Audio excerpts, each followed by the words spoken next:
their marriage only 3 years old. Pat was considering divorcing him and cutting her losses. They had not had children yet, and under the circumstances, it probably was not a good idea to have any.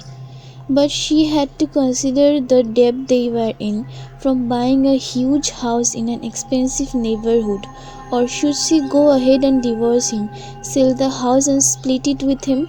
Then deciding maybe he would see the error of his ways and hoping for the best, Pat continued with the marriage, knowing she was living with a husband with a roving eye. She considered going back to MH just to keep an eye on him, but didn't want to give up her lucrative job at the psych hospital. Besides, she enjoyed it so much. For the next 2 years, Pat lived with Josh lies, his cover-ups, the stories she heard from past friends. Resentment grew in her heart, and they had taken separate bedrooms, both electing to enjoy the elegant house afforded them by their good salaries and making the best of the situation.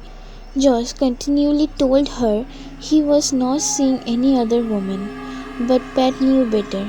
She knew it in her heart, and also by putting two and two together with the occasional report of infidelity that came her way. And George didn't seem too upset about the bedroom arrangement. So the marriage rocked on and they both continued with their lives. Josh with his nursing career and Pat with hers. Josh had remarked that their arrangement of pooling their salaries and living the good life, as he called it, was the best thing they could do. Everybody wins, he had added, raising his hands in the air in victory. How she had continued on with the far she was living with this stake driving through her heart, Pat didn't know. But for some reason she lived out each day, even with the hatred going steadily. A couple of times when she was alone, she had thrown up her hand and sarcastically mocking him with a sore face. Everybody wins. But Pat began to consider divorce again when yet another affair was brought to her attention.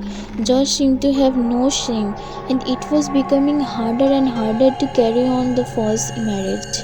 Realizing Josh couldn't control his urges, Pat debated on a plan of action.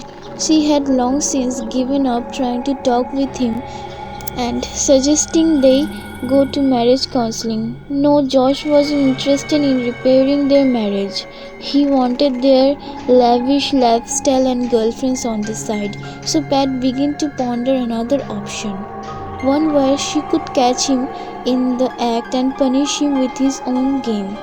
Day after day, the plan developed in her aching heart, and she actually started to put her plan into motion. She would bide her time and wait until just the right time, and when he was involved with another woman and unaware she was watching, she would spring it on him with video or pictures, take him to divorce court, present her evidence and divorce him with the house all to herself.